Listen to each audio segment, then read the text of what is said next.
Bismillahirrahmanirrahim. Assalamualaikum warahmatullahi wabarakatuh. Innal hamdalillahi nahmaduhu wa nasta'inuhu wa nastahdihi wa nastaghfiruh wa na'udzu billahi min syururi anfusina wa min sayyiati a'malina. May yahdihillahu fala mudilla lahu wa may yudlil falan tajida lahu waliyyan mursyida. Asyhadu an la ilaha illallah wahdahu la syarika lah wa asyhadu anna Muhammadan abduhu wa rasuluh. Allahumma salli wa sallim wa barik ala Muhammadin wa ala alihi wa sahbihi ajma'in. Subhanaka la ilma lana illa ma 'allamtana innaka antal alimul hakim. Amma ba'd. Mukminin dan mukminat saudara-saudariku yang hadir di Masjid Al-Irsyad Surabaya, juga mitra muslim, para pendengar yang dimuliakan Allah Subhanahu wa taala. Kita bersyukur pada Allah Subhanahu wa taala di pertemuan yang indah ini kita akan membahas tentang kunci utama dari sebuah kebaikan, perbaikan dan kebangkitan generasi ini. Kita akan bicara tentang Al-Qur'anul Karim, bagaimana Al-Qur'an mengawal generasi ini. Bagi yang telah memiliki kesadaran untuk kembali pada Al-Qur'an hari ini, maka mari kita syukuri. Tapi mari kita lanjutkan, mudah-mudahan pembahasan malam hari ini memberikan kita semangat dan jalan yang lebih terang apa yang harus kita lakukan di kemudian hari. Bagi yang belum dan masih berhenti di tempat tentang Al-Qur'anul Karim, maka semoga pertemuan kita malam ini membuka kesadaran kita untuk segera kita ikut ambil bagian dan memantaskan diri untuk kebangkitan Islam di depan kita. Saudaraku yang berbahagia dirahmati Allah, mitra muslim hafizakumullah. Saya ingin mengawali tentang pembahasan ini dengan ayat yang sering kita bahas, kita dengar, karena semuanya berawal dari situ. Dan pembahasannya sebenarnya sederhana, tapi isinya tidak sesederhana pembahasannya. Allah Subhanahu wa taala ketika mengutus Rasul Muhammad sallallahu alaihi wasallam, dan kita tahu Nabi hadir di sebuah zaman yang disebut oleh Quran sebagai zaman jahiliyah. Jahiliyahnya sudah rata di semua tempat dan rata di semua bidang kehidupan. Rata. Kalau kita mau bicara pakai bahasa kita hari ini, kita akan mengatakan sepertinya sudah tidak ada solusinya. Sudah saking sumpeknya kita, sudah suntuknya kita dengan keadaan yang semua serba tidak nyaman bagi orang beriman. Tapi sekaligus ini jadi pelajaran bahwa karenanya kalau di bumi ini semua serba terbatas. Terbatas, wong bumi juga hanya setitik debu dibandingkan semesta ini. Maka kalau tidak ada solusi di bumi, langit tidak pernah lelah memberi solusi. Dan memang ketika tidak ada solusi di bumi, manusia ini tugasnya mencari solusi di langit. Karenanya ketika Nabi naik ke Gua Hira itu, yang membuat Nabi naik ke Gua Hira 3 Ramadan Nabi naik ke Gua Hira sampai dapat wahyu pertama. Yang mendorong beliau untuk naik ke sana adalah kegelisahan. Gelisah melihat umatnya. Dari Gua Hira itu bisa terlihat aktivitas masyarakat Mekah, masyarakat Quraisy dan masyarakat Mekah. Terlihat dengan semua kebodohan mereka, dengan kejahiliahan mereka, dengan kerusakan mereka, terlihat dari atas Jabal Nur itu. Sehingga makin lelah orang beriman melihat semua keadaan itu. Ketika Nabi berharap solusi, apa yang Allah berikan? Wahyu pertama kali. Solusinya adalah wahyu. Solusinya adalah Al-Quran. Kurikulum yang Allah berikan kepada Nabi atas semua kegelisahan beliau sebagai orang yang bersih untuk memperbaiki umat ini ternyata hanya Al-Quran. Satu lagi yang Nabi sampaikan di dalam hadis beliau mengatakan, inni utitul Qur'ana wa mithlahu ma'ahu. Aku ini oleh Allah diberi Al-Quran dan diberikan yang semisal dengan Quran, bersama Quran itu. Artinya ada dua berarti sekarang. Ada Quran dan satu lagi adalah yang semisal dengan Quran, dan itulah yang disebut para ulama sebagai hadis Nabi sallallahu alaihi wasallam. Dua hal itulah yang menjadi kurikulum. Kurikulum perbaikan generasi. Nabi SAW mendidik para sahabatnya dengan kurikulum itu. Begitu dua kurikulum itu dididikkan di segelintir sahabat, segelintir orang, ditelateni oleh Nabi 1, 2, 3, terus begitu ditelateni. Toh modal sahabat di Mekah dengan modal sahabat di Madinah, jadi yang mengawali membuka Mekah dan membuka Madinah, jumlahnya hampir sama, tidak banyak di awal. Kisarannya sekitar paling 6 orang, 5-6 orang. Dan itu artinya bahwa jumlah generasi yang sedikit secara angka itu menjadi banyak dan besar dengan kualitasnya.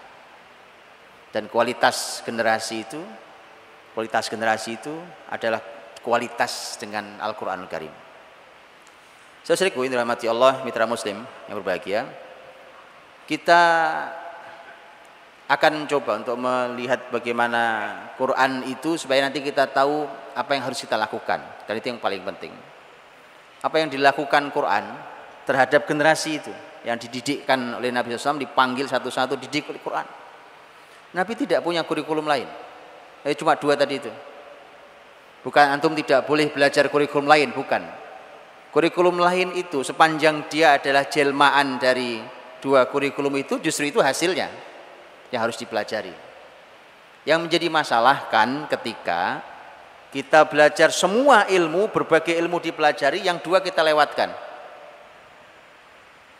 Padahal ini adalah sumber dari semua hal yang kita bisa saksikan, yang mengawal kebesaran muslimin di bumi ini. Allah Subhanahu wa taala menyampaikan tentang Al-Qur'an sebenarnya juga dengan 2 hal saja. Jadi kalau ditanya apa tugas kita terhadap Quran itu, teman-teman rahmati Allah, setelah kita mengimaninya ada 2 hal saja. Al-Jumu'ah ayat 2. Walladzi ba'atsa fil ummiyina rasulan minhum yatlu 'alaihim ayatihi wa yuzakkihim wa yu'allimuhumul kitaba wal hikmah wa in kanu min qablu lafi dhalalim mubin.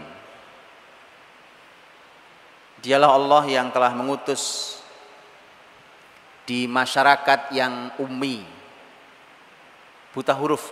Jadi awalnya kita tahu bahwa Allah SWT justru mengutus Nabi terakhir itu di masyarakat yang terbelakang secara ilmu pengetahuan.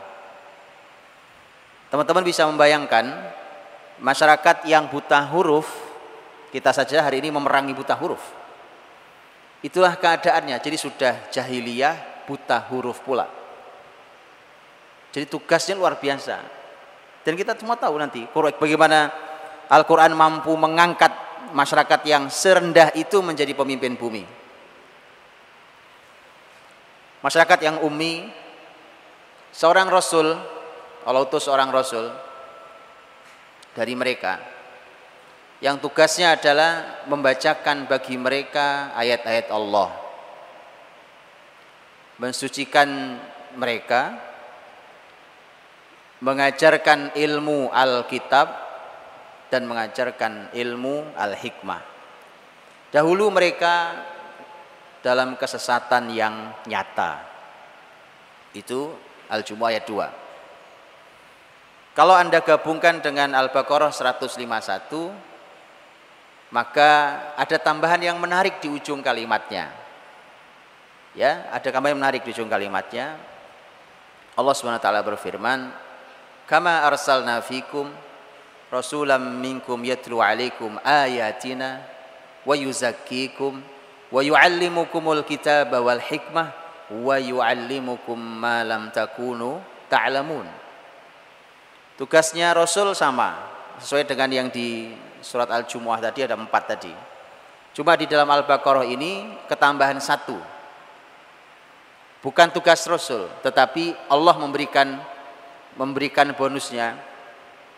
Allah memberikan ilmu yang belum pernah kalian ketahui sebelumnya. Itu poin yang terakhir ya. Jadi 4-nya sama. Membacakan ayat Allah, mensucikan jiwa mereka, mengajarkan ilmu Alkitab, mengajarkan ilmu Al-Hikmah, ditambah 1. Yang kelima adalah wa yu'allimukum ma lam takunu ta'lamun. Mengajarkan ilmu apa saja yang kalian belum tahu ilmunya. Oke. Di situ teman-teman rahmati Allah, maka luar biasa artinya. Bermula dari tilawatul Quran, kalau Al-Jumu'ah berakhirnya dengan hilangnya kesesatan. Wa in kanu min qablu fi dhalalin mubin. Artinya begitu orang masuk ke Quran, maka target utamanya adalah kita ini sudah ada di jalan yang benar. Karena masalah di generasi hari ini adalah terkadang seseorang secara ilmu bisa mencapai puncaknya ilmu, profesor, tapi otaknya rusak. Moralnya hancur. Dan bukan itu yang diharapkan dari sebuah ilmu. Kemudian kalau yang di Al-Baqarah adalah setelah keluar dari ketersesatan yang nyata itu, maka yang di Al-Baqarah adalah kalian perlu ilmu apa saja akan Allah ajarkan. Jadi perlu ilmu apa saja. Hari ini kita perlu solusi banyak hal. Ada banyak sekali permasalahan di kehidupan kita. Begitu kita perlu solusinya, kita perlu ilmunya. Ilmu yang kalian belum tahu itu akan Allah ajarkan. Tapi jalan pintunya ini. Tilawatul Quran, tazkiyatun nafs, ta'limul kitab, ta'limul hikmah. Itu jalannya. Baik. Kita ingin mendalami hal ini sampai pada titik keyakinan agar kita bergerak tentang generasi ini. Teman-teman rahmati Allah. Di 2 ayat itu, sebenarnya ada ayat yang lain, masih ada 2 ayat lagi yang lain. Tapi cukup dengan 2 itu. Bahwa dengan 2 ayat itu pembahasan tentang Al-Quran ada 2. Yang satu tilawatul Quran, yatlu alaihim ayatihi, tilawatul Quran.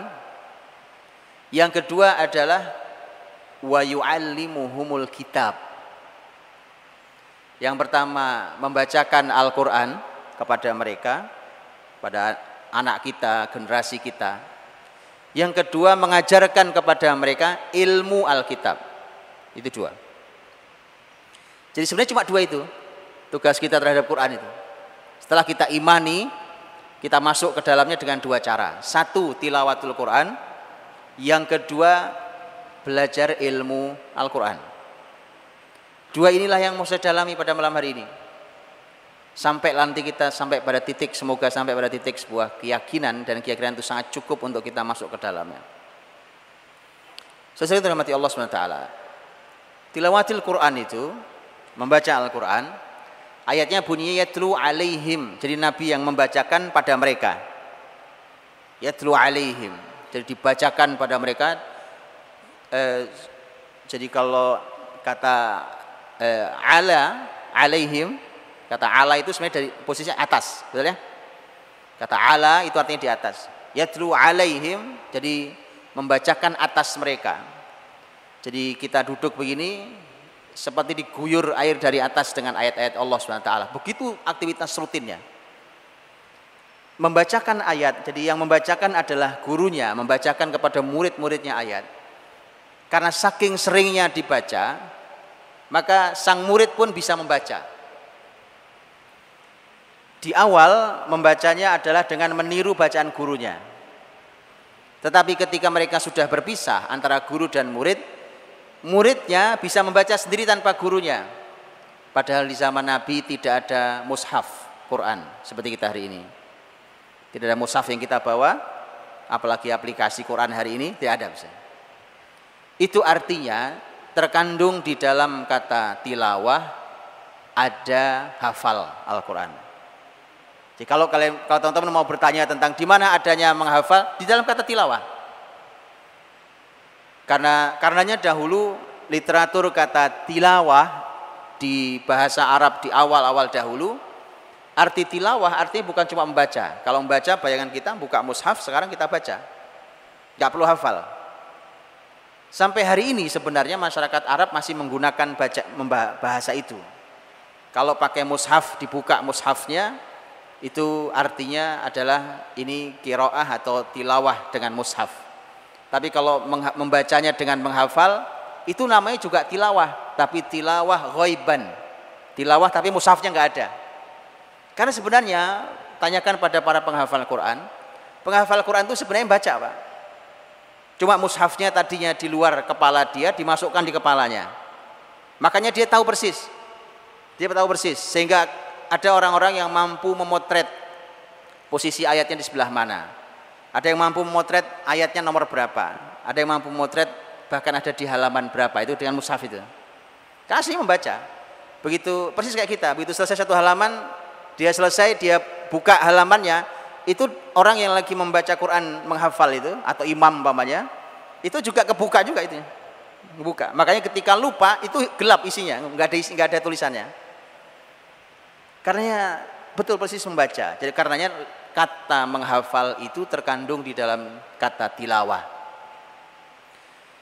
Jadi yatlu alaihim ayatihi terkandung di sana. Dan sekali lagi bahwa ulama dulu literatur kata yatlu alaihim tilawah itu ketika bertanya ke muridnya apakah kamu sudah membaca Quran, itu maknanya adalah apakah kamu sudah hafal Al-Quran. Baik, itu tilawah. Dan yang kedua adalah mengajarkan ilmunya, ilmu Alkitab. Wa yu'allimuhumul kitab. Wa yu'allim artinya mengajarkan ilmu. Kalau sudah tilawah, baru kemudian belajar isinya, belajar ilmunya. Kalau di dalam tilawah ada belajar membacanya, ya. Hari ini tentu kita punya proses dari mulai belajar mengenali huruf hijaiyah, alif, ba, ta dan seterusnya, sampai belajar kalau sudah bisa bunyi maka belajar dengan tajwidnya, karena Quran punya cara membaca sendiri, tidak seperti buku Arab yang lain, maka ada ilmu tajwid di sana. Kalau sudah begitu maka dia menjadi wirid kita, Al-Quran itu, dan kemudian akhirnya menjadi hafalan kita. Tilawah. Tapi ta'limul kitab, mengajarkan ilmu Alkitab, maka kita akan diajari oleh para ulama tentang bagaimana cara memahaminya. Di sana ada ilmu tafsir dengan semua pecahannya. Tafsir ada berbagai macam tafsir. Nanti akan kita coba ungkap supaya kita tahu bahwa ini loh yang dilakukan Quran terhadap kita kalau kita dekat dengan Quran. Jadi Quran itu bekerja di dalam diri generasi ini, bahkan generasi ini tidak sadar apa yang dilakukan Quran sehingga kemudian bangkitlah sebuah generasi.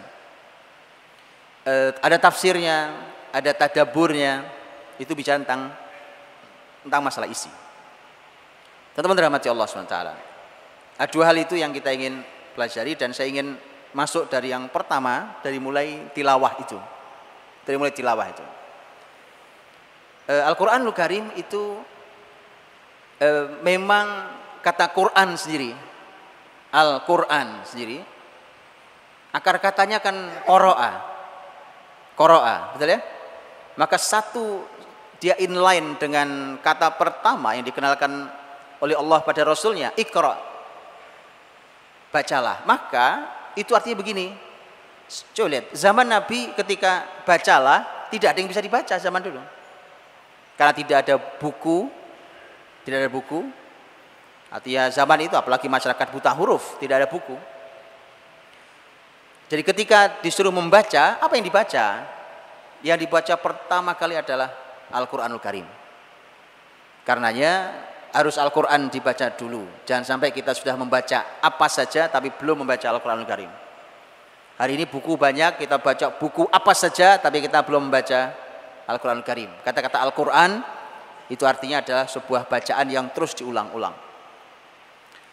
Nah, Al-Quran ini ketika teman-teman temanya membaca, di dalam ilmu membaca, itu pasti namanya orang membaca itu pasti dengan mulutnya, dengan lisannya. Itu ilmu besar sendiri hari ini.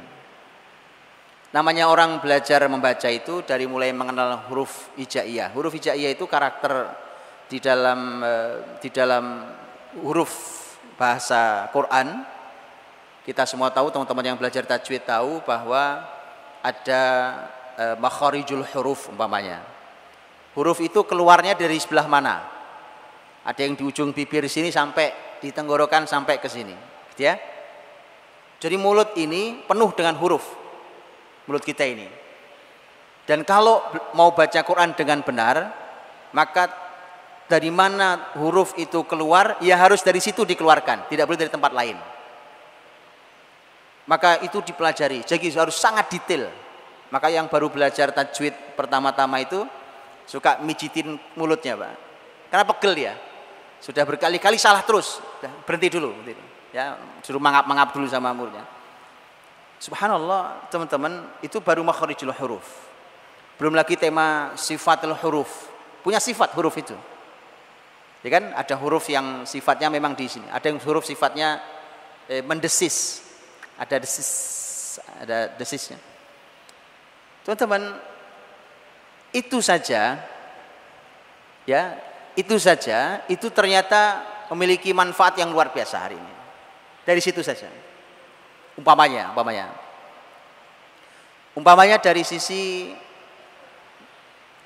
dari sisi kesehatan umpamanya.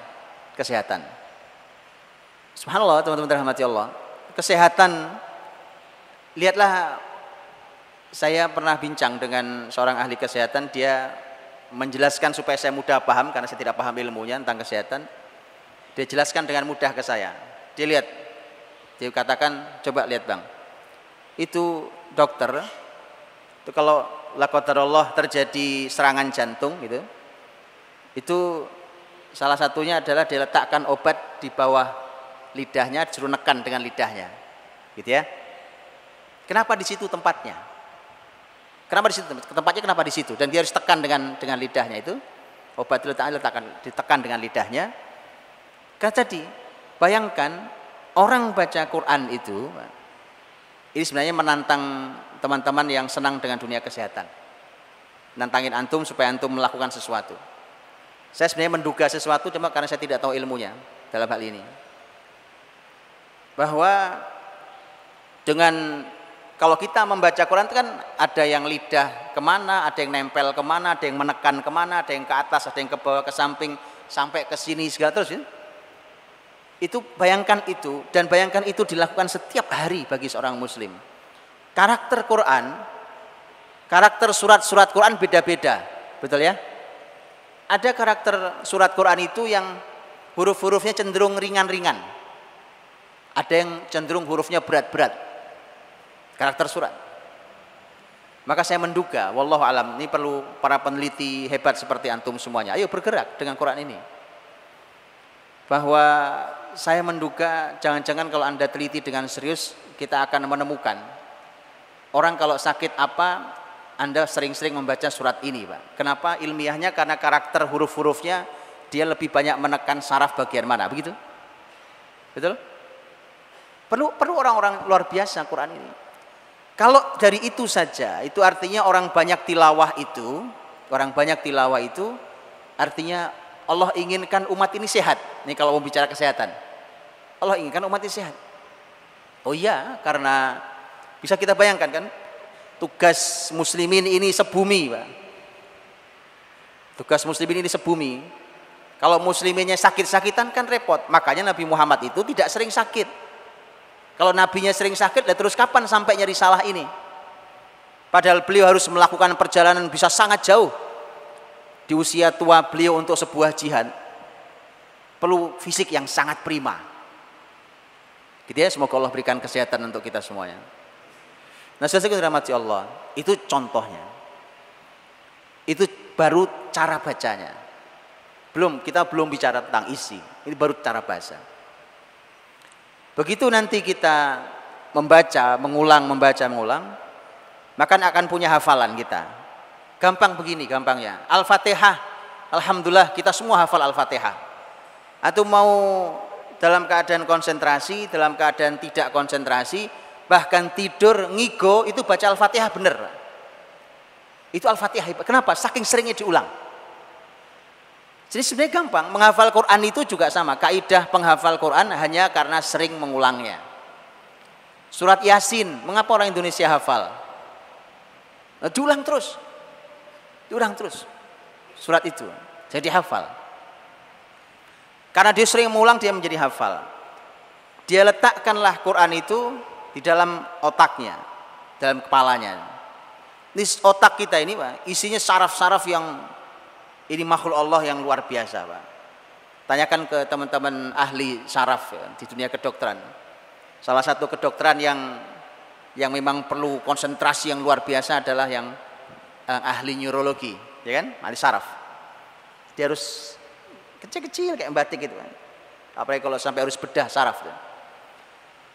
Bisa bayangkan itu diisi oleh cahaya Allah SWT, oleh Al-Quranul Karim, dan penelitian tentang manfaat Quran terhadap otak manusia, kecerdasan manusia, itu sudah sangat amat banyak. Dia berefek, karena cara berpikir kita berefek pada keputusan kestabilan jiwa kita dan segala macam.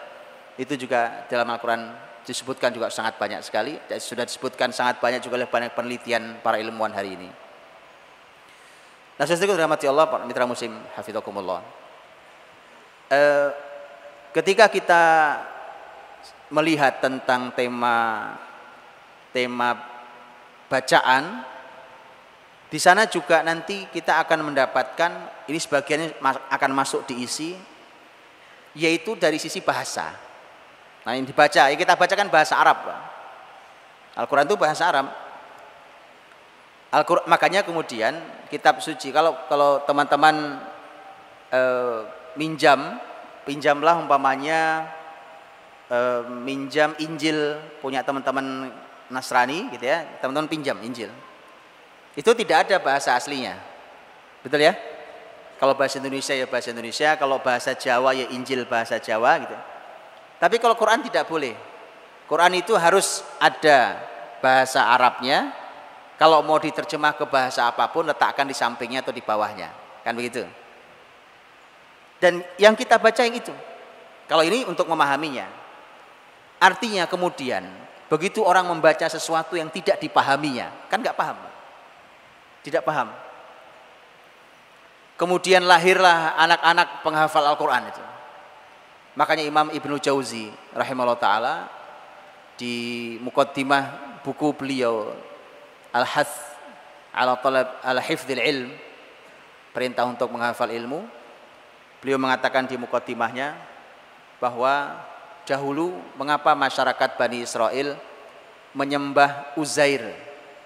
Kalau orang Nasrani mengatakan Al-Masih putra Tuhan, kalau Yahudi mengatakan, Bani Israel mengatakan bahwa Uzair putra Tuhan. Ya, mengapa mereka dahulu menyembah Uzair?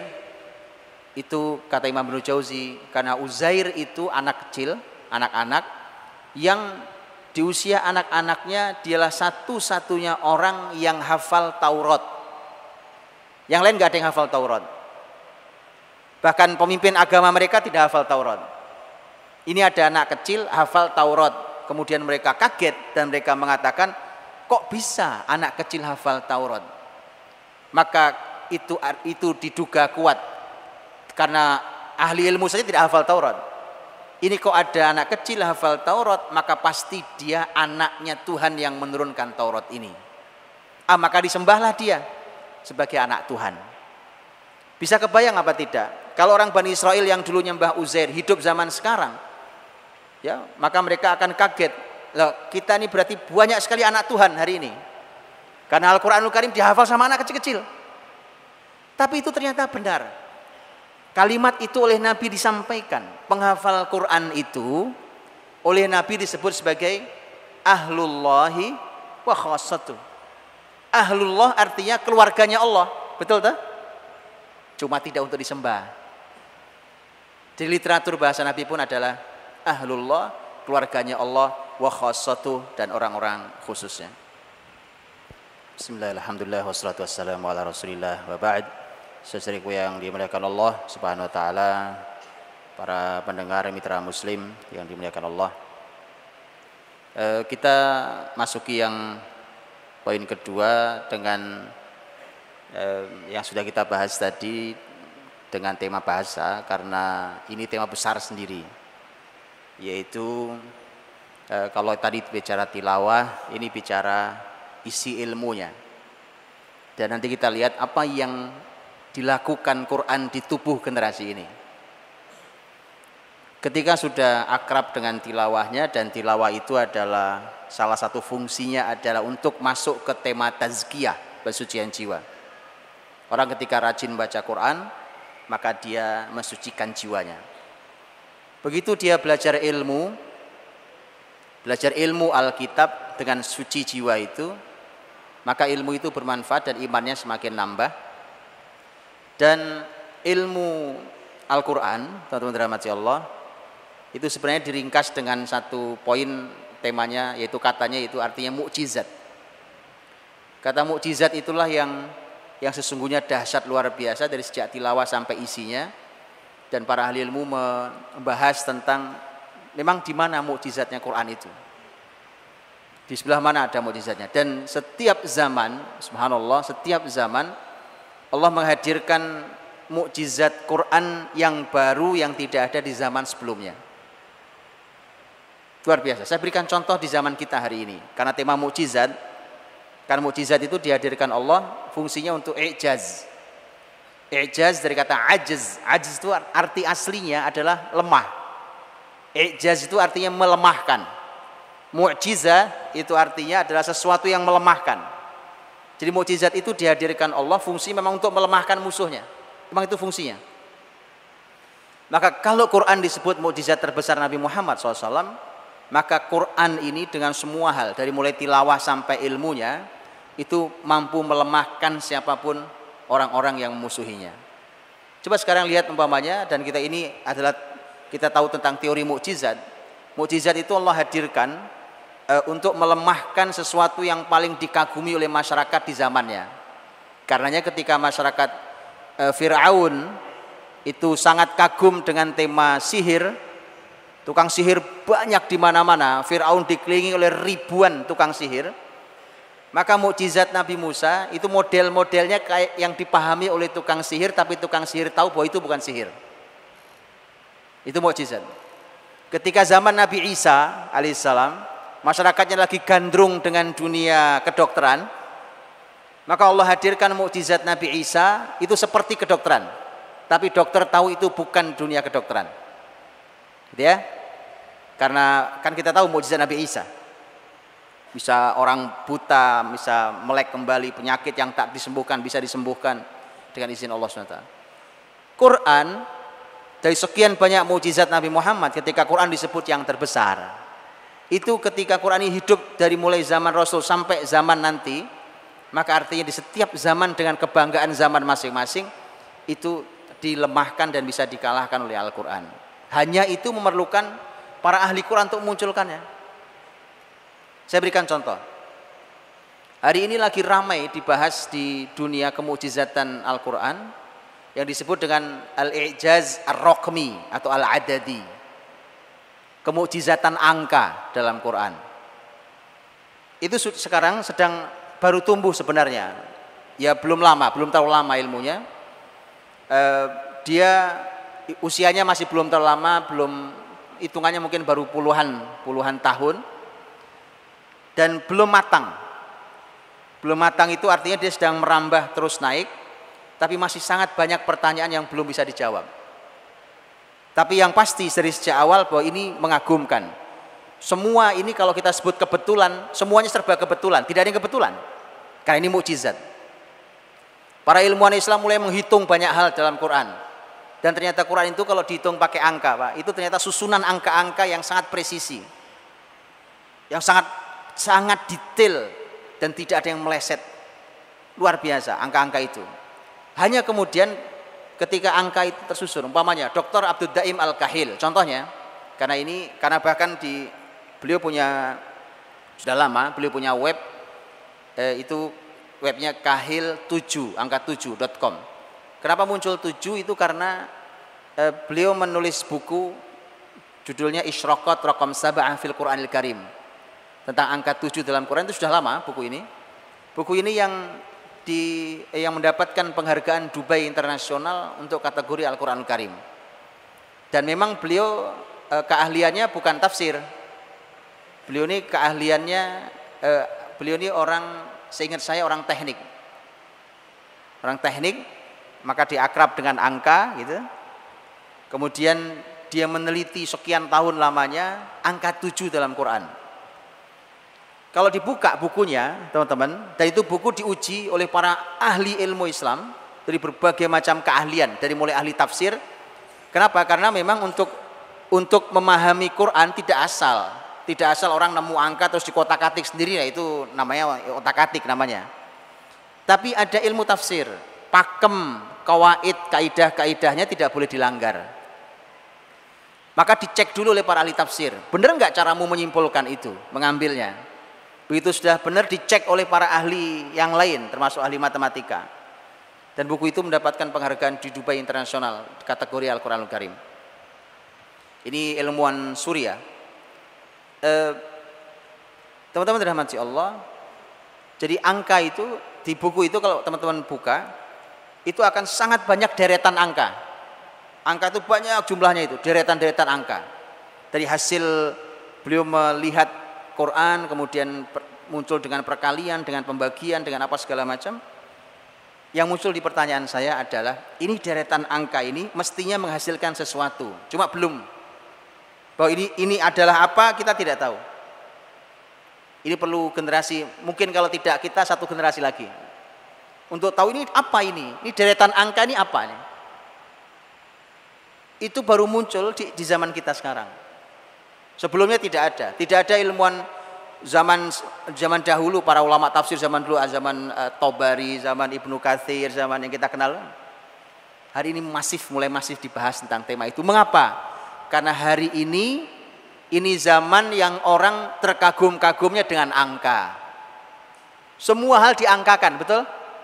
Semua dinilai pakai angka. Lo coba bayangkan teman-teman, kalau ini bisa hitung angka, 1, 2 botol angka, ini 2 gelas angka gitu ya, ada 2 gelas dikurangi 1 jadi 1. Bayangkan yang tidak bisa diukur angka, kita coba ukur pakai angka. Makanya muncul pertanyaan, kamu bahagia apa tidak? Kalau diukur pakai angka, skala 5 sampai 10, bahagiamu di nomor berapa? Jadi diangkakan, Pak. Sampai urusan bahagia yang nggak kelihatan diangkakan di sini. Semua teknologi ini semua masalah angka, betul? Masalah angka, semua diangkakan. Jadi hari ini orang lagi terkagum-kagum dengan angka, dan ini baru tumbuh bibitnya. Ternyata Quran juga mampu bicara angka, dan dia mukjizat. Pasti mampu mengalahkan semua itu, hanya perlu para ilmuwan Islam yang besar. Kalau bukan kita, ya anak kita mudah-mudahan. Ya, cuma kita harus mulai mengangkat mereka, mengantarkan yang lebih tinggi daripada kita. Itu cuma contoh. Maka Allah menghadirkan, karena ini mukjizat, menghadirkan di setiap zaman ilmu baru dengan Al-Quran ini. Ini bukti bahwa Quran bukan buatan manusia. Karena kalau buatan manusia itu gini teman-teman, kalau buku buatan manusia itu, antum tahulah buatan manusia, buku buatan manusia itu bahkan penelitian hebat, diteliti oleh pakar, itu nggak lama datang penelitian baru, dikoreksi dan dibuang. Nah, itu ilmu manusia aslinya, itu karakter ilmu manusia. Tapi ilmu Allah, ini kitab suci udah 15 abad usianya, bukan dikoreksi, justru dia datang dengan ilmu-ilmu yang baru. Nah teman-teman, hafizakumullah jami'an. Saya ingin masuk dari tema bahasa tadi, karena bahasa adalah salah satu pembahasan yang sudah sejak ilmuwan Islam dahulu, para ulama tafsir dahulu. Karena memang dengan turun Quran, dengan turun bahasa Arab, nanti silakan saya minta teman-teman buka tafsir Ibnu Katsir. Ketika Imam Ibnu Katsir menjelaskan tentang mengapa ini surat Yusuf, dalam surat Yusuf Allah berfirman tentang di awal mulainya alif lam ra tilka ayatul kitabul mubin inna anzalnahu qur'anan arabiyyan la'allakum ta'qilun. Sesungguhnya kami turunkan Al-Qur'an ini yang dengan menggunakan bahasa Arab, semoga kalian berakal. Sehingga kemudian muncul kalimatnya kok kelihatannya gimana begitu rasanya ya, karena diturunkan dengan berbahasa Arab, semoga kalian berakal. Muncul pertanyaan, dua pertanyaan. Satu, memangnya kalau tidak bahasa Arab kita nggak berakal gitu? Dan apa hubungannya? Itu yang kedua. Apa hubungannya antara Quran yang berbahasa Arab dengan penekanan bahasa Arab itu? Quran yang berbahasa Arab dengan berakal. Imam Ibnu Katsir menjawabnya dengan sangat baik di dalam tafsirnya. Silakan dibuka nanti dan silakan ditadaburi, direnungi hal itu. Ya teman-teman. Dan disitulah kita akan tahu. Dan memang Allah memilihkan kitab suci terakhirnya ini dengan menggunakan bahasa Arab. Ini adalah sesuatu yang dahsyat karena bahasa Arab ini bahasa yang memiliki keluasan, memiliki akar kokoh yang dalam, karena kaidah bahasa Arab itu dibangun menggunakan syair-syair jahiliyah. Jadi kaidah-kaidahnya pakai syair jahiliyah yang sangat lama usianya, sehingga kokoh sekali. Nah itu kemudian dijaga oleh Quran sampai hari ini. Karena kalau teman-teman pergi ke negara-negara Arab, tidak usah antara orang Saudi sama orang Mesir yang kalau ngomong nggak saling paham. Ngakunya ngomong bahasa Arab. Orang Saudi katanya ngomong bahasa Arab, orang Mesir katanya bicara pakai bahasa Arab, orang Aljazair juga ngomong pakai bahasa Arab. Tapi kalau ngomong antara mereka nggak paham, tidak saling paham. Mengapa? Karena mereka pakai bahasa pasaran setempat. Semakin kaidah bahasa mereka mendekat ke Quran, maka saling paham sesama mereka. Jadi benar bahwa Quran itu adalah bahasa yang menyatukan semua Arab hari ini. Kalau tidak ada Quran, mereka tidak akan bersatu dengan itu. Karena sesama, kok jangankan gitu, jangankan begitu. Saya pernah berbincang dengan seseorang dari Aljazair. Dia mengatakan, jangankan beda negara, kami di Aljazair Utara dengan Aljazair Selatan, itu kalau masing-masing berbincang pakai bahasa pasaran masing-masing, saling tidak paham. Padahal katanya pakai bahasa Arab gitu. Gitu ya. Saya tidak tahu kalau bahasa Arab Surabaya kayak apa, saya kata itu. Jangan-jangan nggak bisa dipahami juga. Saya tidak tahu. Tapi tadi semakin kaidahnya mendekat ke Quran, maka semua saling paham. Dari manapun. Bahkan kita berbincang, kita orang Indonesia pun berbincang, mereka paham kita, kita paham mereka. Teman-teman dimuliakan Allah SWT. Bahasa itu menjadi tema mukjizat besar sendiri dari sisi bahasa. Sangat dalam. Makin kesini juga makin dikupas makin dalam oleh para ilmuwan Islam dari sisi bahasa. Ada, teman-teman nanti bisa cek di internet, di stasiun televisi namanya Nil, ada Nil Ats-Tsaqafah. Jadi ada stasiun televisi Mesir namanya Nil TV. Itu dinaikkannya tahun 2014. Ada dialog cukup panjang, dialog dengan seorang perempuan. Dia tinggalnya di Amerika, ya tentu dengan gaya Amerikanya, tapi orang Mesir aslinya. Namanya perempuan, namanya dokter, namanya Suhair, siapa namanya saya lupa. Ini beliau ini pakar, dia dosen di Amerika, dia pakar linguistik. Jadi dosen linguistik tentang bahasa. Dia menyampaikan di situ tentang kehebatan muslimin dengan bahasa Arab dan bahasa Qur'annya. Dia menceritakan begini.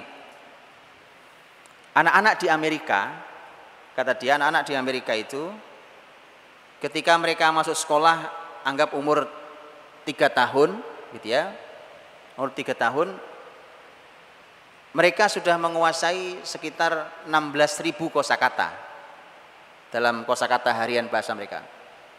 Tapi anak-anak Arab, karena bahasa yang dipakai bahasa pasaran untuk bincang, bahasa pasaran itu miskin kosakata. Mereka anak-anak Arab di usia yang kurang lebih sama, hanya menguasai 3.000 kosakata. Jadi bandingkan 16.000 dengan 3.000 kosakata. Oke. Ini nanti memang ada hubungan kuat antara bahasa dengan kebesaran, Pak. Oh iya, lihat Allah berfirman, "Wa ma arsalna mir rasulin illa bilisani qaumi." Allah tidak mengutus seorang rasul kecuali dengan lisan kaumnya. Lisan kaumnya. Jadi para rasul itu sangat pakar di bahasa kaumnya. Termasuk Nabi Muhammad SAW. Maka kemudian beliau katakan, kemudian beliau menyebut buku, yang buku ini juga sudah pernah dibahas tahun 2007, kemudian oleh beliau tahun 2015 di Kuwait juga buku ini dibahas kembali oleh seorang penulis. Buku ini judulnya Militan Islam. Penulisnya namanya Godfrey Jason. Kabarnya buku ini sempat lama dilarang untuk keluar. Karena buku ini mengungkap tentang apa yang dilakukan oleh penjajah Prancis dan Inggris ketika menjajah wilayah Islam. Kan wilayah-wilayah Afrika itu kan dijajah Prancis. Inggris masuk bahkan sampai ke tetangga kita di Malaysia gitu ya. Nah, kalau ke sini kebagiannya Belanda dan lain sebagainya. Itu Prancis dan Inggris itu disebutkan bahwa mereka meneliti, karena mereka begitu masuk ke wilayah Islam, tentu wilayah Islam saat itu di bawah Turki Utsmani, gitu ya, karena itu wilayah Turki Utsmani. Mereka coba masuk ke wilayah Islam yang di bawah Turki Utsmani itu sulit sekali ditaklukkan muslimin itu. Karena sulit ditaklukkan maka mereka mencoba melihat memang apa sih rahasia kekuatan mereka, itu diteliti. Dari mulai Samudra Atlantik sampai India, Pak.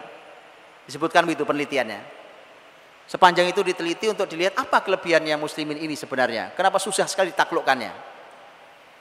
Maka kemudian disimpulkan. Salah satu kesimpulannya adalah bahwa muslimin ini punya kemampuan bahasa yang sangat tinggi. Anak-anak sejak awal, bahkan sejak usia 5 tahun, 6 tahun, 7 tahun, mereka sudah punya kemampuan kosakata yang sangat tinggi. Apa kosakata tinggi itu? Yaitu Al-Quranul Karim. Al-Quran itu diajarkan rata di lembaga pendidikan yang oleh muslimin diberi nama Al-Katatib. Al-Katatib. Di Katatib itu diajarkanlah Quran. Al-Quran diajarkan. Dan di dalam Quran, lihat teman-teman, di dalam Quran itu bukan ribuan, bukan belasan ribu kosakata, tapi puluhan ribu kosakata. Puluhan ribu kosakata. Ada yang mengatakan sampai sekitar 70-an ribu kosakata. Anak-anak muslim yang belajar Quran itu, maka dia sangat kaya dengan kosakata. Dan itu dipelajari dari kecil. Dari kecil dipelajarinya. Kaya dengan kata-kata, begitu kaya dengan kosakata itu. Nanti begitu mereka belajar kaidah-kaidah bahasa Arab, bahkan mereka umpamanya akan menghafal sampai Alfiyah Ibnu Malik umpamanya. Itu disampaikan oleh Dr. Suhair ini. Alfiyah Ibnu Malik dihafalkan dengan kaidah, ada 1000 bait syair yang bicara tentang tata bahasa Arab. Maka anak-anak Islam, anak-anak muslimin itu begitu kuat bahasanya, dan itu adalah salah satu sumber kekuatan muslimin. Jadi teman-teman jangan meremehkan bahasa. Jangan suka merusak bahasa kita. Kita punya bahasa Indonesia, kita punya bahasa daerah, kita punya bahasa persatuan, bahasa Al-Quran, atau bahasa apapun yang kalian pelajari. Jangan pernah merusak bahasa, Pak. Karena itu sumber kekuatan muslimin yang luar biasa, bahasa Al-Quran Karim. Maka kemudian setelah didapatkan itu mereka membuat strategi bagaimana cara menghancurkan bahasa itu. Prancis menggunakan cara berangus. Pokoknya pengajaran-pengajaran yang menggunakan bahasa Arab, pengajaran-pengajaran Quran itu diberangus, ditutup. Maka kalau ada salah satu buku tentang pembahasan tentang wakaf, penulisnya Dr. Ibrahim Al-Bayyumi Ghanim menulis tentang, judulnya Al-Awqaf was Siyasa fi Misr, wakaf dan politik di Mesir. Di situ beliau mengatakan bahwa tahun 1883 Al-Katatib tadi itu, tempat anak-anak belajar Quran itu sudah mulai ditutup. 1883 itu sudah mulai ditutup. Lihat ya. Jadi gaya Perancis gayanya memberangus. Tapi Inggris menggunakan gaya yang lebih halus. Bagaimana caranya? Dia buatkan isu di masyarakat, dibentuk image di masyarakat, dibuatkan sekolah itu 3 level. 3 level. Level yang paling rendah, gitu ya, atau yang paling tinggi. Level yang paling tinggi, ada level yang tengah, ada yang level paling rendah. Dibuatkan isu itu. Ini intinya ingin memberangus, dan nanti silahkan dinilai di negeri ini ya. Level yang paling rendah itu adalah yang belajar bahasa Arab, belajar Quran, maka dia diletakkan di musola-musola, di surau-surau, bahkan suraunya kadang kumuh, ya kan, kotor, tidak terurus, air tidak lagi berwarna jernih tapi berwarna hijau, ya kan, dan seterusnya. Aroma tidak jelas. Disitulah orang belajar Quran, orang belajar bahasa Arab, dan disebut sebagai sekolah informal. Oke. Naik lebih tinggi dari itu ada sekolah menengahnya. Level menengahnya adalah sekolah yang mengajarkan bahasa Arab, mengajarkan Quran, ada sedikit saja, nggak usah banyak-banyak, tapi tambahi dengan bahasa Inggris. Itu sekolah levelnya lebih mulia. Sekolah yang tertinggi adalah international school. Sekolahnya bahkan diajarkan dengan bahasa Inggris, tidak ada bahasa Arab, la Arabia wala Quran. Mirip dengan negeri kita. Itu strategi Inggris. Strategi Inggris. Dengan itu akhirnya terbentuk di image muslimin, teman-teman, bahwa orang kalau belajar Quran, orang kalau belajar bahasa Arab itu levelnya rendah sekali. Dengan model itulah maka muslimin menjauh dari Al-Qur'annya. Begitu menjauh dia dari Al-Qur'annya, nah muslimin sudah tidak kenal Quran. Banyak orang jangankan isinya, baca Quran saja nggak benar. Baca Quran tidak benar. Kok baca Quran? Mengucapkan Bismillahirrahmanirrahim nggak benar bacanya. Gitu ya. Ini terjadi sampailah kita di zaman sekarang, muslimin mulai sadar kembali dengan Qur'annya, alhamdulillah. Orang mulai mengajarkan Quran di sekolah-sekolah formal, akhirnya international school, kalau nggak ngajarin Quran ditinggal juga, nggak ada muridnya juga. Oke, dia harus mengajarkan Quran. Masjid-masjid seperti Al-Irsyad ini, masjid yang bagus, besar, gagah, strategis, dan seterusnya, jelas diajarkan Quran-Quran, dan seterusnya. Dan kemudian image-nya mulai berubah. Hari ini mulai berubah. Begitulah. Kebangkitan ini tidak ada yang bisa menghentikan. Tidak siapapun. Kebangkitan ini mudah. Anda mudah menandainya. Lihat, mudah sekali menandainya. Persis seperti kalimat Umar bin Khattab radhiyallahu anhu, sebagaimana diriwayatkan dalam Sahih Muslim. Ketika Umar mengatakan, "Amma inna nabiyakum qad qala," bahwa nabi kalian pernah bersabda, "Innallaha yarfa'u bihadzal kitabi aqwaman wa yad'u bihi akharin." Sesungguhnya Allah mengangkat satu kaum dengan Alkitab, dan Allah jatuhkan juga dengan Alkitab. Jadi mudah, kalau bicara kebangkitan mudah sekali. Ini adalah zaman muslimin mulai bangkit. Dan sekali lagi, mau Anda upayakan apapun, mau buat konspirasi yang bisa menghilangkan gunung sekalipun, tapi tidak bisa menghentikan kebangkitan umat ini. Nah, saudara dirahmati Allah SWT, itu sebagian dari data yang kalau isi wawancara lengkapnya silakan dicek di YouTube, bukunya juga ada. Saya belum baca bukunya, cuma saya membaca resensinya. Judulnya Militan Islam tadi. Ada teman-teman yang sudah membeli dan membaca, saya belum tanya isinya. Dan dari sisi bahasa itu salah satu kemukjizatan yang luar biasa. Di dalam Quran, teman-teman, itu kalau ada satu huruf yang hilang, atau ada satu huruf muncul tapi tidak pada tempatnya, itu ulama akan sibuk membahasnya. Ini apa ini? Kenapa ada alif di sini? Harusnya nggak ada alif di sini. Kan bahasa Arab kan ada pakem ya kan? Ini harusnya nggak ada alif di sini, tapi kenapa muncul alif di sini?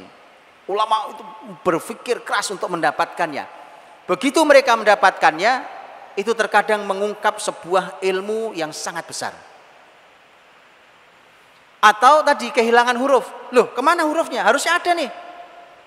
Ini kenapa nggak ada? Itu baru huruf. Belum umpamanya pilihan kata. Pilihan kata. Dan itu banyak contohnya teman-teman. Atau pilihan kata. Kan untuk mengungkapkan sesuatu menggunakan pilihan kata. Pilihan kata. Umpamanya ini mudah sekali. Saya kasih contoh yang paling mudah sekali. Kita hafal surat An-Naba. Ketika Allah SWT berfirman. Wa anzalna minal mu'sirati ma'an thajjaja. Gitu ya. Kalau terjemahannya, kalau kita buka terjemahannya, maka itu teman-teman, makanya kalau antum buka terjemahan ya ilmunya sebatas mengalih bahasa. Tapi antum ingin dapat ilmu yang dalam, gak mungkin dengan terjemahan. Makanya perlu buka tafsir, perlu buka kalimat para ulama, dan satu lagi, teman-teman harus belajar bahasa Arab. Kalau terjemahannya tadi, dan kami turunkan, wa anzalna minal mu'sirati, dari awan, ma'an sajjaja, air yang deras. Hujan maksudnya, hujan. Tapi lihat cara Quran mengungkapkan. Kami turunkan dari awan. Kata wa anzalna minal mu'sirati. Al-mu'sirati itu pilihan kata Qurani. Quran dan dalam bahasa Arab semua orang tahu. Awan, dan itu juga ada di ayat yang lain. Awan itu bahasa Arabnya adalah as-sahab. Sahab itu artinya awan. Itu awan. Tapi mu'sirati bukan awan artinya. Tapi kenapa terjemahnya awan, Pak? Iya, itu yang paling mudah dipahami oleh bahasa kita kan. Tapi kalau Anda belajar bahasa Arab, Anda akan menemukannya menjadi demikian. Saya tunjukkan. Mu'sirat, kata asar, ain sot, ra, itu artinya meres, Pak. Antum tahu jus? Jus dalam bahasa Arabnya apa? Asir. Asir itu peresan asli artinya. Diperes. Mu'sir, mu'sir ada mim di depannya. Mim di depan menunjukkan banyak hal. Di antaranya adalah alat. Itu alat buat meres, Pak. Sekarang juicer. Jadi juicer. Bayangkan apa maunya Allah. Kenapa sih susah-susah menyebut kata mu'sirat? Kenapa tidak menggunakan kata sahab yang semua orang paham? Dan kami turunkan wa anzalna minas sahabi. Kalau secara bahasa Arab boleh. Kalau tidak secara bahasa Arab, bukan bahasa Quran ya. Dan kami turunkan dari awan, air yang deras, boleh. Tapi Allah memilih mu'sirat agar Allah mengajari kita sebuah ilmu, dan ini perlu generasi untuk membahasnya, tentang bahwa awan itu adalah juicer itu. Awan itu ada airnya, itu kalau menurunkan diperes baru keluar awan. Betul? Ilmu sulit itu, teman-teman, oleh Quran disederhanakan dengan bahasa yang paling sederhana, sehingga muslimin kalau dekat dengan Quran, Allah bukakan ilmu, mereka meneliti berbagai macam ilmu pengetahuan. Berbagai macam ilmu pengetahuan.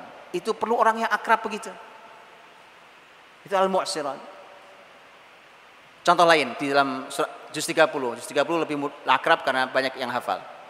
Umpamanya, lihat Quran mengatakan was-sama'i dzatir raja'. Ini pilihan kata Quran. Was-sama'i dzatir raj'i wal ardi dzatis sad'i. Was-sama'i dzatir raja', demi langit. Allah bersumpah demi langit. Demi langit dzatir raja', terjemahannya di kita langit yang menurunkan hujan. Padahal kata was-sama'i demi langit, dzatir raja', ar-raja' artinya bukan hujan. Bukan hujan. Hujan itu bahasa Arabnya al-matar, hujan. Atau kalau mau pakai air tadi katanya ma'an sajjaja, menggunakan kata air. Atau ma'an mubaraka, air yang diberkahi. Itu hujan. Tapi ar-raja', ra, jim, ain, itu bukan air artinya. Kata raja'a, apa artinya? Pulang. Raja' itu pulang atau kembali. Betul ya? Raja'a itu artinya kembali atau pulang. Was-sama'i dzatir raja', dan langit itu ternyata punya kemampuan mengembalikan. Gitu? Ulama dulu sekelas Abdullah bin Abbas, para sahabat Nabi radhiyallahu anhuma, ketika ditanya apa artinya ini, beliau mengatakan hujan yang artinya adalah hujan, langit yang menurunkan hujan. Itu artinya Quran pertama ingin memberikan pelajaran pada kita bahwa hujan yang diturunkan oleh langit itu sebenarnya bukan airnya langit, tapi langit hanya mengembalikan. Berarti punya siapa?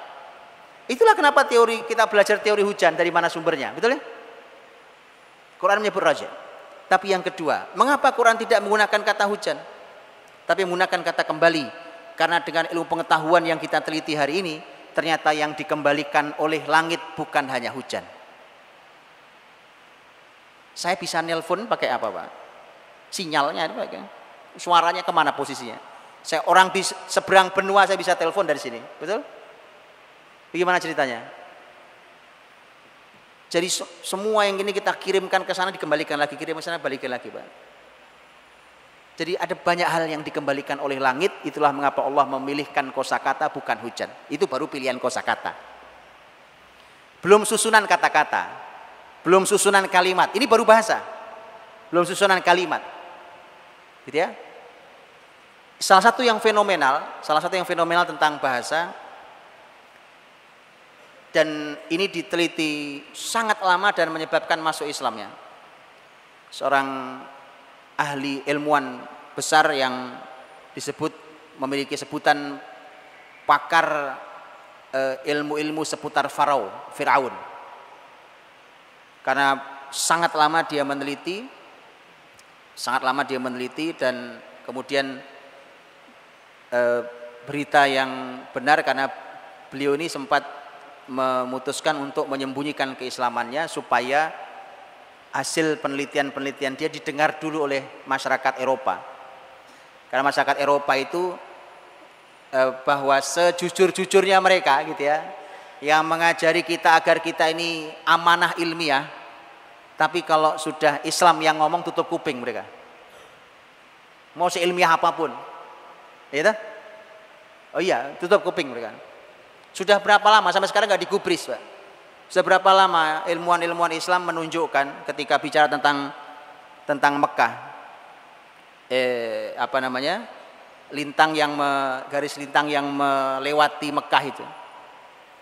Makanya kalau teman-teman punya kompas itu, jarum kompas itu nggak lurus utara selatan, betul ya? Dibikin miring gini, Pak. Agak miring sedikit miring. Karena dipaksakan untuk mengukurnya tidak menggunakan garis 0 derajat. Para ilmuwan Islam sudah lama sekali, bahkan di dalam pertemuan internasional, karena ketika Allah berfirman litundzira ummal qura wa man haulaha, kata Quran, agar kamu wahai Muhammad memberikan peringatan kepada ummul qura. Ummul qura itu mana? Mekah. Mekah itu ummul qura. Tapi Allah tidak menyebut Mekah, tapi Allah menyebut ummul qura. Artinya ibu, al-qura artinya desa-desa, wilayah-wilayah, itu al-qura. Dari setelah maka dia induknya, dia poros induknya. Jadi semua yang ada cuma mengelilingi, dan nyata begitu kita bisa melihat peta utuh bumi hari ini bahwa Mekah itu ada di poros daratan bumi, posisi di tengah persis. Dan garis yang melintas Mekah adalah 0 derajat persis. Gitu ya? Itu makanya kemudian ya tadilah mau bicara tentang ilmiah. Kalau sudah Islam, itu udah ini enggak ilmiah nih, gitu ya. Itulah makanya teman-teman, Anda belajar boleh, tapi terlalu kagum biasa aja kali, gitu ya. Biasa aja. Toh mereka juga tidak amanah ilmiah. Kalau saya bisa tunjukkan pada Anda bagaimana tidak amanahnya mereka sejak belajar ilmu Islam dulu. Sejak mereka belajar ilmu dari Andalusia, mereka tidak amanah dari sejak awal dulu sampai hari ini. Sampai hari ini. Kalau sudah Islam yang masuk, mereka akan hilangkan itu. Nah, maka ketika kita bicara tadi tentang apa tadi saya bicara tentang Ar-Raj'ah, Farao. Tentang Farao itu Quran hanya menyebut satu kata, dan peneliti ini Dia karena di agamanya aslinya adalah Kristen, dia meneliti Injil. Disebutkan bahwa Injil ketika bicara tentang zaman Nabi Yusuf, Injil gereja hari ini tidak konsisten menyebut rajanya. Kadang disebut raja, kadang disebut Farao, Firaun. Tapi Quran sangat konsisten. Ketika zaman Nabi Yusuf, Quran menyebutnya Malik. Malik itu artinya raja. Tidak ada satupun dalam Quran ketika zaman Nabi Yusuf disebutnya Fir'aun. Fir'aun itu banyak disebut zaman Nabi Musa, betul? Nabi Musa. Tapi zaman Nabi Yusuf, padahal sama-sama di Mesir. Dan kita tahu Fir'aun itu adalah gelar bagi raja yang tinggal atau yang menguasai Mesir. Itu diteliti oleh dia, teliti sangat panjang penelitiannya, dan itu yang luar biasa. Ada dua hal yang menyentak hati beliau ini. Yang satu adalah tema Al-Malik ini, yang satu tema Haman. Karena Quran menyebut-nyebut nama yang tidak ada di literatur manapun. Haman, betul ya? Di Quran ada Haman. Fir'aun, raja Mesir memerintahkan Haman untuk membangun menara. Dia ingin mengejek Nabi Musa dan mengatakan, Haman bangun, coba kau bangun gedung-gedung tinggi, siapa tahu saya bisa melihat di mana Tuhannya Musa, gitu ya. Jadi Haman itu tidak ada. Haman itu dicari di literatur manapun tidak ada. Bahkan itu berpeluang untuk menuduh Quran. Quran menghadirkan nama fiktif. Begitu diteliti sekian panjang bertahun-tahun lamanya itu, ternyata ajaib. Ditemukanlah bahwa yang benar adalah Quran, karena ternyata raja ketika Nabi Yusuf ada di Mesir itu rajanya tidak berhak mendapatkan gelar Fir'aun, karena Fir'aun itu adalah gelar raja yang menguasai Mesir yang aslinya dari bangsa Kipti. Tapi kalau dari bangsa selain bangsa Mesir, maka dia tidak berhak menyebut dirinya sebagai Fir'aun, maka disebutnya raja. Raja zaman Yusuf alaihissalam disebutkan namanya Raja Heksos, dan dia bukan berasal dari asli orang Mesir. Jadi kata Malik saja yang konsisten Quran dengan kata Malik dan tidak pernah mengungkap kata Fir'aun, itu ternyata ingin mengungkap sebuah zaman yang itu baru bisa diungkap dengan penelitian bertahun-tahun lamanya. Ya, begitu bicara Haman juga gitu, diteliti, nggak ketemu di mana Haman ini siapa gitu. Quran bicara tentang ketika memerintahkan untuk membangun bangunan, perintahnya ke Haman. Ternyata begitu diungkap ketemu dengan semua tulisan yang terukir di dinding itu, ketemu Haman. Oh, ini Haman. Ternyata Haman itu memang kalau di kita menteri PU-nya, Pak, pekerjaan umum itu.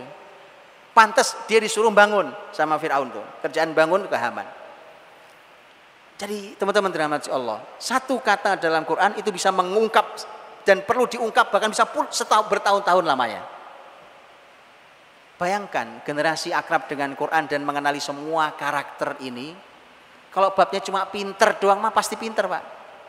Kalau cuma pinter doang ya, pasti pinternya. Mungkin kayak begini coba. Lihat cara ngungkapnya, lihat ngupasnya. Begitu dalamnya dikupas. Bahkan Quran menantang untuk diteliti. Dan seterusnya. Kalau babnya cuma pinter-pinter. Tapi yang lebih dari itu, bahwa ini adalah kitab hidayah. Inna hadzal Qur'ana yahdi lillati hiya aqwam wa yubasysyirul mu'minin. Ini Quran ini akan menunjukkan kepada jalan. Jadi menunjukkan, dia petunjuk. Memberi petunjuk kepada jalan yang lebih lurus, dan dia memberikan kabar gembira pada orang-orang beriman. Itu Quran. Itu Quran. Dan menarik, teman-teman, ini sebagai penutup, ayat ini, inna hadzal qur'ana yahdi lillati hiya aqwam wa yubasysyirul mu'minina alladzina ya'maluna shalihati anna lahum ajran kabira. Ayat ini ada di dalam surat Al-Isra. Nanti silakan dibuka. Surat Al-Isra.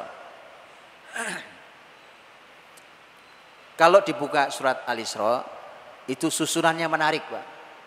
Menarik, Pak, susunannya. Begitu dibuka dengan subhanalladzi asra bi 'abdihi lailan minal masjidil harami ilal masjidil aqsal ladzi barakna haulahu linuriyahu min ayatina innahu was samiul basir. Bicara tentang ayat 1 Ayat 1 itu bicara tentang peristiwa Isra-nya Nabi Muhammad dari Masjidil Haram ke Masjidil Aqsa. Tapi ayat kedua langsung 2, 3, 4, 5 dan seterusnya langsung ayat berpindah. Tidak bicara tentang Nabi Muhammad SAW, tidak bicara tentang Isra dan Mi'raj beliau yang detail, tapi langsung loncat ayat ke zaman Nabi Musa alaihissalam. Nanti silakan dilihat susunannya ya, saya hanya menyampaikan ulama itu kalau baca ayat Pak, itu sampai struktur bangunannya dilihat. Struktur bangunannya dilihat gitu. Ini kan ada strukturnya ini ya, masjid ini ada strukturnya. Kalau strukturnya nggak matang, nggak berani orang bangun sebesar ini, roboh Pak. Struktur Qur'ani itu luar biasa dahsyatnya. Ayat 2, 3, 4 dan seterusnya itu bicara tentang Bani Israel. Bicara tentang bahwa mereka dihukum Allah 2 kali. Gitu ya, dihukum Allah 2 kali, habis-habisan. Hukuman yang 2 kali ini kalau datang itu menghabisi Bani Israel, habis Bani Israel. Habis 2 kali. Nanti ulama tafsir beda pendapat. 2 kali ini apakah dua-duanya sudah terjadi zaman dulu, ataukah yang satu terjadi dulu, yang satu belum terjadi, ataukah dua-duanya belum terjadi? Ulama beda pendapat dalam itu. Terlepas dari itu, begitu selesai berbicara tentang Bani Israel, hukuman kepada mereka, Allah hancurkan mereka 2 kali dengan kehancuran yang sehancur-hancurnya karena keangkuhan mereka, karena kesombongan yang mencapai puncaknya. Kemudian tiba-tiba Quran berpindah lagi ke Nabi Muhammad. Inna hadzal Qur'ana yahdi lillati hiya aqwam wa yubashshirul mu'minina alladzina ya'maluna shalihati anna lahum ajran kabira. Quran ini memberikan petunjuk kepada jalan yang lebih lurus, memberikan kabar gembira kepada orang beriman yang beramal soleh bahwa mereka berhak mendapatkan pahala yang besar. Lihat strukturnya. Apa kesimpulannya, Pak? Ini yang bisa menangkap adalah teman-teman yang langsung sehari-hari berhadapan dengan Zionis hari ini, teman-teman Palestina. Makanya ketika teman-teman Gaza Palestina itu mengubah semboyan Gaza, tadinya semboyan dulunya namanya Ghuzzah Izzah, Gaza Izzah, itu semboyan awal ya. Kemudian mereka ubah menjadi Ghuzzah Al-Quran, Gaza Al-Quran. Kenapa? Kata tadi bahwa inna hadzal Quran, setelah bicara tentang Nabi Muhammad SAW yang Isra dari Mekah ke Palestina, kemudian bicara tentang Bani Israel, dan hari ini yang dihadapi muslimin di tanah Palestina adalah orang-orang Zionis itu. Dan kemudian Allah ingin tunjukkan, kalian ingin menang lawan mereka, inna hadzal Qur'ana yahdi lillati hiya aqwam. Suruh kembali ke Quran, Pak. Kalau Anda sekarang ke Palestina, tanah yang terjajah itu, pusat segala hal dibicarakannya di sana. Perusahaan-perusahaan terbesar di sana adanya. Catatan jumlah perusahaan jauh lebih besar daripada catatan yang ada di Amerika sekalipun. Dan pusatnya di sana sesungguhnya. Ya, di sana. Jadi kalau Amerika selalu membela Zionis, itu dikarenakan Amerika yang sebesar itu hanya merupakan salah satu kedutaannya Israel. Salah satu kedutaannya Israel. Bisa dipahami? Oke, makanya kemudian akhirnya lihat, umat ini untuk bisa mengalahkan semua mereka kuasai itu, yang mereka kuasai itu, Allah ingin memberikan isyarat yang kuat sekali dengan kalimat inna hadzal Qur'an yahdi lillati hiya aqwam. Bila hadirin rahmati Allah, saya kira itu, dan masih terus harus dipelajari karena Quran ini semuanya adalah mukjizat dari semua sisinya. Dan bayangkan generasi yang akrab dengan Quran, maka Quran akan bekerja pada diri generasi ini, pada tubuh generasi ini, sampai Allah perbaiki semua sisinya dan untuk memantaskan diri akan kebesaran yang ada di hadapannya. Wallahu a'lam bishawab. Assalamualaikum warahmatullahi wabarakatuh. Waalaikumsalam warahmatullahi wabarakatuh. Silakan diminum dulu, Ustaz. Radio Suara Muslim sudah berpisah ya, karena sudah pukul 8. Baru satu tadi yang beliau ungkapkan tentang bahasa dan ternyata luar biasa. Jangan sampai kita merusak bahasa ya, khususnya bahasa Al-Quran, bahasa Arab, termasuk juga mungkin bahasa Indonesia. Saya akan buka pertanyaan sebelum kita tutup, karena ini sebenarnya kalau mau dilanjutkan lagi sampai subuh mungkin nggak selesai Ustaz ya. Karena saking luar biasanya bagaimana Al-Quran bekerja dalam tubuh umat untuk memperbaiki generasi ini, untuk menjadi generasi yang terbaik kembali. Ada pertanyaan, Bapak? Oke, satu. Waktunya habis. Baik, satu aja pertanyaannya. Siap. Silakan ke sini Mas.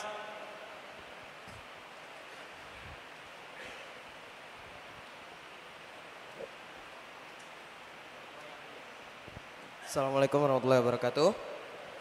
Nama saya Ahmad Farhan, saya asli dari Surabaya. Saya tadi menangkap satu kalimat dari Ustadz, membaca atau tilawah Al-Quran bisa meningkatkan iman.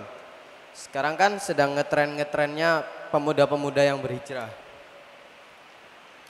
Nah, banyak pemuda yang sudah mulai menghafal Al-Quran, tilawah Al-Quran, bahkan mendalami Al-Quran, dan alhamdulillah imannya sedikit demi sedikit meningkat. Tetapi ada juga pemuda yang imannya masih naik turun. Pertanyaannya, apakah ada yang salah ketika membaca Al-Quran? Atau mungkin ada penyebab lain, dan bagaimana solusi supaya iman kita tetap terjaga dan tidak turun? Terima kasih. Assalamualaikum warahmatullahi wabarakatuh. Waalaikumsalam warahmatullahi wabarakatuh. Silakan Ustaz. Sudah membaca Quran tapi tetap naik turun iman. Baik. Teman-teman dirahmati Allah Subhanahu wa taala. Quran ini memang diturunkan oleh Allah Subhanahu wa taala itu dengan sebagaimana firman Allah, ketika Allah berfirman, "Inna sanulqi 'alaika qaulan tsaqila." Sesungguhnya kami wahai Muhammad akan memberikan kepadamu perkataan yang berat. Qaulan tsaqila. Perkataan yang berat itu adalah Al-Quran. Makanya Quran itu berat. Nabi Muhammad dulu waktu menerima wahyu itu beliau kadang-kadang sampai harus pingsan. Sampai pingsan. Lagi duduk sama sahabat tiba-tiba beliau pingsan. Kemudian nanti beliau sadar. Beliau pernah duduk di atas unta. Begitu turun wahyu, unta langsung jatuh duduk. Nabi pernah duduk bersandar di paha seorang sahabat. Tiduran di paha seorang sahabat. Seketika terima wahyu, sahabat mengatakan tiba-tiba Nabi badannya sangat berat, hampir rasanya seperti mau patah paha saya. Jadi memang berat secara fisik, wahyu itu berat. Karenanya Quran itu tidak mungkin bisa menghadirkan iman pada kita kalau tidak dibaca dengan kekhusyuan hati. Dan kekhusyuan hati. Khusyuk itu artinya tunduk kita, yang fokus, yang konsentrasi, yang tunduk pada Allah, yang takut pada Allah SWT, itu yang akan menambah, akan memberikan tambahan iman. Adapun yang karenanya dalam sebuah riwayat disampaikan bahwa Quran ini di antara uraian tentang Quran ini dikatakan walaisa bil hazl. Quran ini bukan bercandaan, bukan mainan. Makanya ini juga peringatan, ya semoga tidak melemahkan semangat, tapi jadikan peringatan.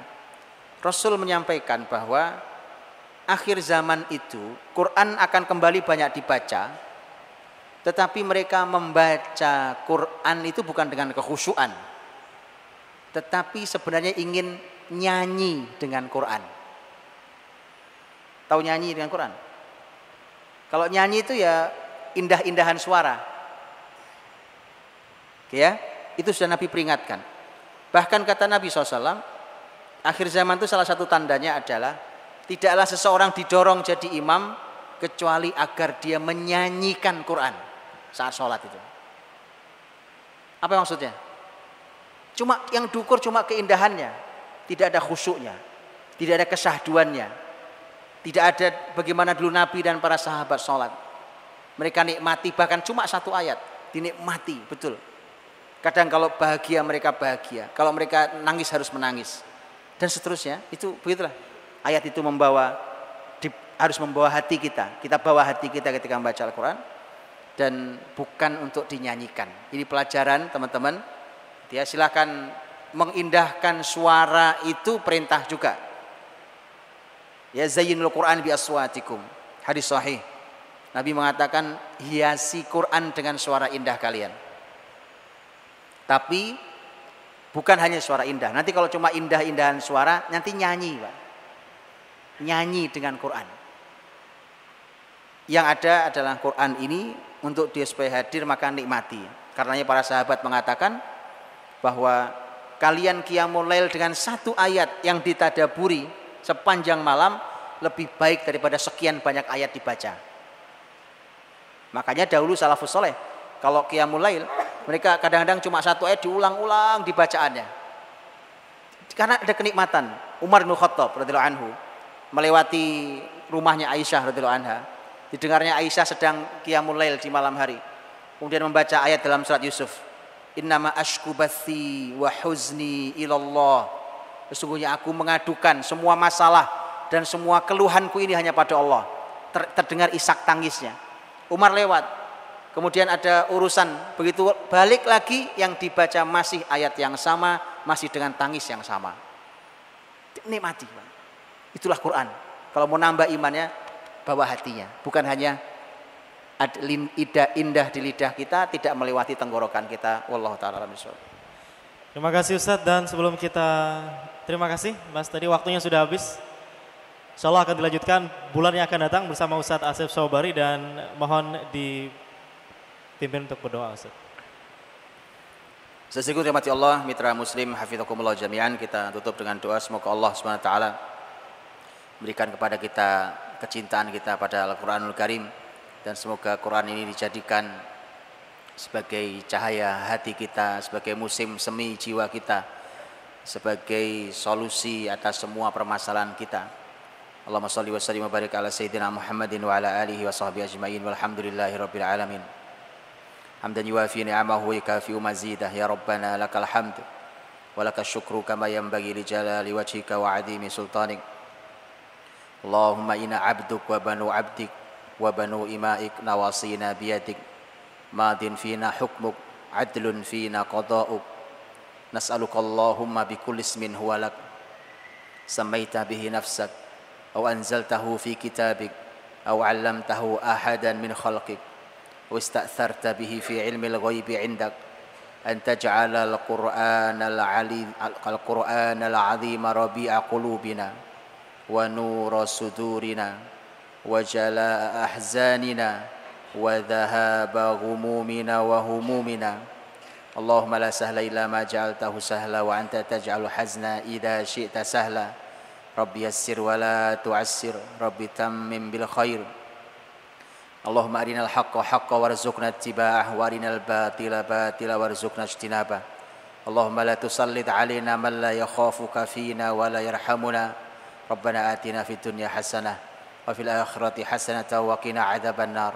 Subhana rabbika rabbil izzati amma yasifun wa salamun alal mursalin walhamdulillahi rabbil alamin. Subhanakallahumma bihamdika asyhadu an la ilaha illa anta astaghfiruka wa atubu ilaik. Assalamualaikum warahmatullahi wabarakatuh.